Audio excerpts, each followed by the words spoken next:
When French rogue trader Jérôme Kerviel was originally convicted of fraud, his defenders said he was just a scapegoat for greedy banks. But an appeals court in Paris has refused to let him off the hook. It means the former Société Générale trader is now facing 3 years behind bars, as well as the prospect of having to find nearly €5 billion to pay back the money he cost the firm. Ces décisions concluent très clairement.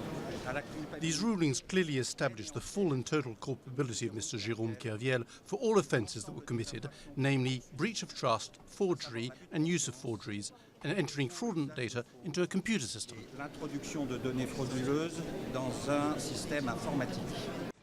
Kerviel's gambles on the futures markets brought Société Générale to the brink of bankruptcy and became a symbol of Europe's banking crisis.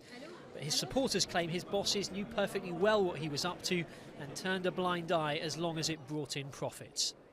They needed a scapegoat and he was chosen, but I don't understand why the justice system plays these kinds of games. And the games may not yet be over. Defence lawyers now say they'll be making further appeals. Our objective was always to defend Mr. Kerviel against a deeply regrettable injustice. I concede that we have failed.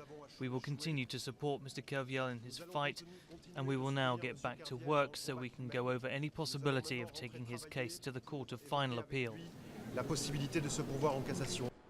Kerviel didn't profit personally from his unauthorised trading, and Société Générale say they're realistic about their prospects of ever seeing the money repaid.